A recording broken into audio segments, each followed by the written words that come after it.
owning a car nowadays is not only more expensive, but a lot more harder in a lot of ways that people don't really talk about. You know, you talk about owning a car, and I think a lot of people resort to the prices because it is a little pricey, especially depending on where you live. You know, insurance rates are going to vary, going to be a lot much more higher. It's going to be a lot much more higher if you're in like a city versus, you know, out in the country or different states. Man, I know some of my friends in Indiana was paying like $100 a month for full coverage. You know what I mean? And he had a sports car, which was crazy. But you think about the big push away from cars, and I think as we progress as society, you know, there's a lot of people that are realizing that, you know, a lot of cities were built around cars. A lot of nice walkable spaces were tore up just to implement cars, and that was a lot of because of lobbying and all that stuff by the big car brands of the time, lobbied against public transportation. And now our transportation system sucks. Like, public transportation sucks compared to other countries. And I've been out the country, and I'm telling y'all, man, the public transportation system in America is bottom tier. It absolutely is. Like, it's not the best at all. And that's because we're car focused. As a nation, we're car focused. But even as a car focused country, I feel like a lot of things aren't done right, and we're in this odd middle part where owning a car is becoming harder because they're trying to force you out of owning a car, but then the alternatives are worse than owning a car. So you look, for example, big cities like New York. It's really hard to own a car in New York. Way more harder than it should be. From insurance prices to the biggest one, which is parking.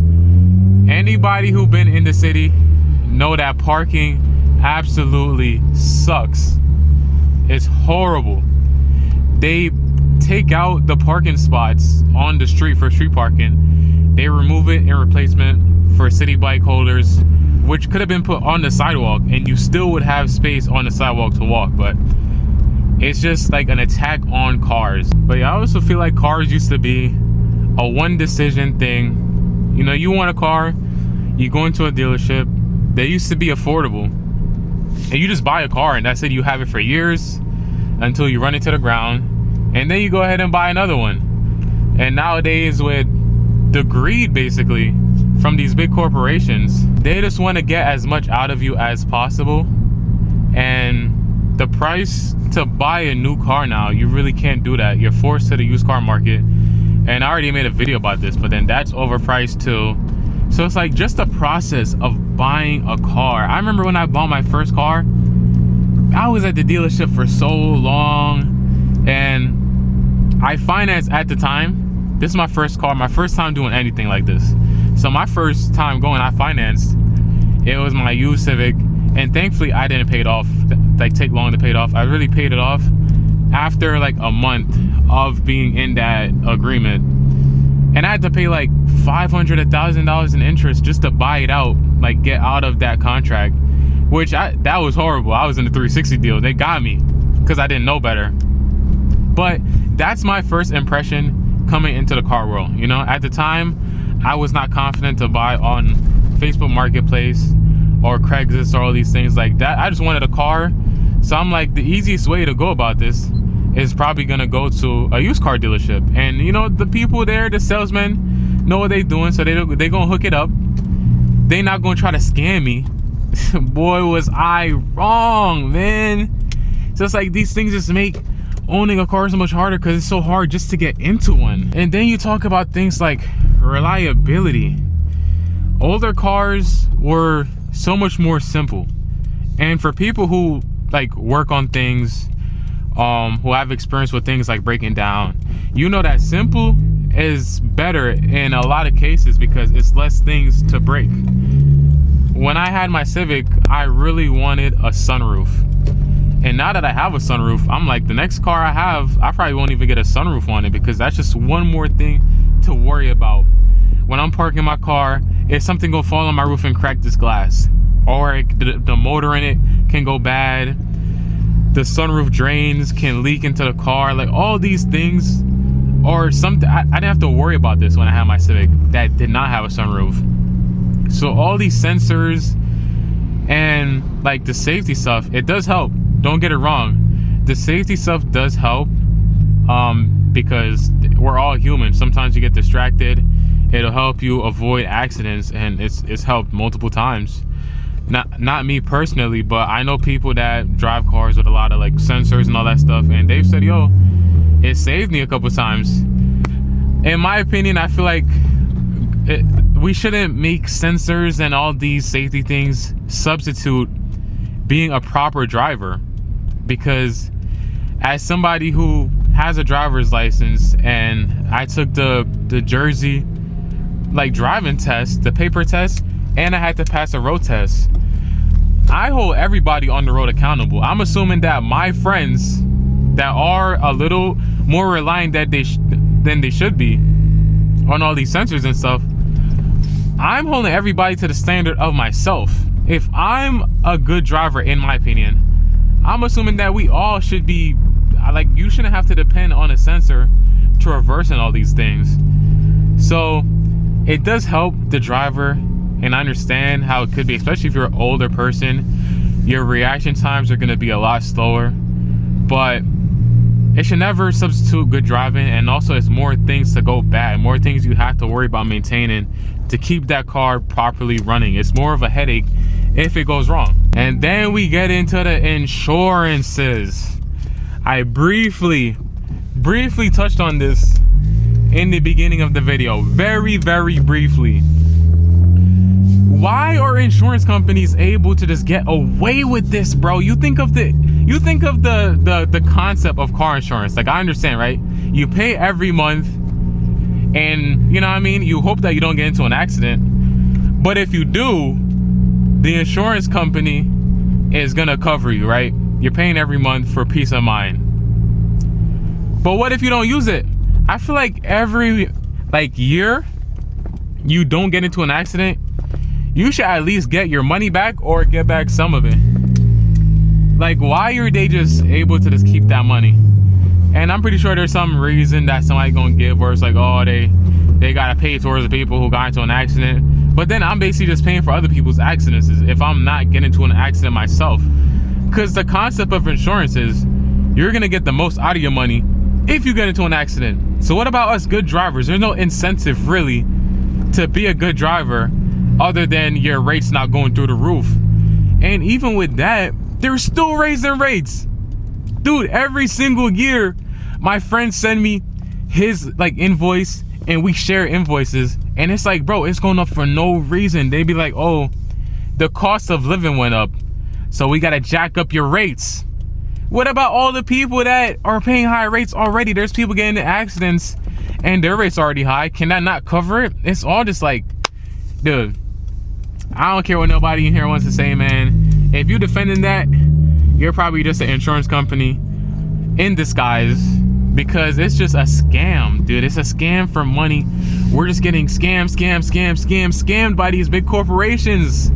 Nobody's fighting for the little man anymore. It's crazy how much they get away with. And this just makes owning a car even worse. And I know people in New York, because I have friends that live in New York. They go through it. One of my friends paying like $1,000 a month just for insurance. $1,000 a month. And that, I'm in the middle, because I kind of understand, because people in New York be wildin'. If you never driven in the city, stay away from the Belt Parkway. Stay away from the Jackie Robinson. Stay away from the FDR, because them boys just straight wildin'. It's like a bunch of animals let loose, just cutting up in and out. No type of coordination. They just strictly out there just risking lives. So it's like, for New York, I kind of see why the rates are higher. I gotta be honest. But why are you raising my rates? I feel like I'm a good driver, you know what I mean? I feel like I'm a good driver. My next point is that we're gonna touch on before I close off this video is that I feel like people are trapped with buying cars, you know what I mean? Not trapped, but you are kind of trapped in a sense.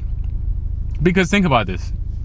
Cities were not built for mass transit. They were built around cars. Back in the day, all these big car companies lobbied against public transportation, right? And now we have these car-centered cities, right? Nothing's wrong with that if everybody's driving, because that's what they wanted. They wanted everybody to buy a car, everybody had to own a car, and they get this money just funneling in from these people who have no choice but to own a car. And then now you have this push for public transportation, all these different things that make it harder to own a car. But then public transportation sucks, and you need a car to get to your job, because most jobs, especially where I'm at in Jersey, you need a car to get around. There's some places, like if you live in the drop dead center of Manhattan, you can get away with not owning a car because, you know, you in the center of the city, obviously it's gonna be a little better. But if you in places like Jersey, PA, I don't really know about PA that much because I don't live over there, but I'm in Jersey right now. You need a car to get around. And then all these things that are pushed against it because they trying to crack down on cars, basically. It's like, dude, like what do you want? Do you want me to have a car or to not have a car? You know what I mean? And I feel like a lot of people are in this situation, especially those that live in these big cities that I mentioned before. Kind of sucks, but I don't, that's the reality we're facing now. These are the reasons why I personally feel like owning a car now is a lot harder than it used to be. Then you got all these little mini things, tint tickets, exhaust, not exhaust, all these things that they just get to scam money. Bro, I don't understand why we can't black out our cars. And I understand the safety aspect for our law enforcement officers, right? They pull over cars, they risk their life every single day. But in Jersey, I can legally black out all the back windows, from the passenger back and the back one. I can black it out as black as I want. So if a cop pulls me over from behind, they can't even see in my car to begin with. So what is 2 more tints on the side gonna change about that? And you should be rolling down your glass at a traffic stop anyway. So I don't know. Those are just my simple thoughts, y'all. If you made it this far, thank you for coming along to this rant. You know, I be yapping sometimes, but just gotta get some stuff off my mind, man. Thank y'all for tapping in. If you made it this far, like and subscribe, and make sure y'all come back for more videos every single day on ZiggyWig. If you haven't already, make sure y'all travel and buy TSX and enjoy life. This is the last upload of 2026, y'all. We finished off the year strong. Uploads every single day. I think I only missed 1 day for the past 2 months. I've been locked into this craft, and we going all 2026. I'm not slowing down unless I'm on death's bed. Knock on wood. I'm staying true to the cause, y'all. Videos every single day. Y'all know what's up. I'm so hyped up, and I appreciate all of y'all subbing to the channel, all of y'all commenting on the videos.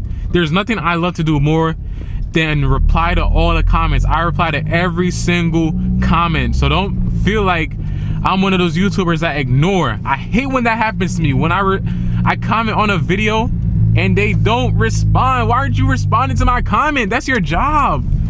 If you're posting something on social media, you expect people to react with it. That's your hope. And they're gonna comment, so reply to my comment. So y'all, I'm getting too amped right now. Y'all can tell I love recording. I'm gonna catch y'all in the next video, guys. Be safe out there for New Year's. Do not drink and drive. And enjoy time with your family. Travel and buy TSX again. And catch y'all in the next video. Peace.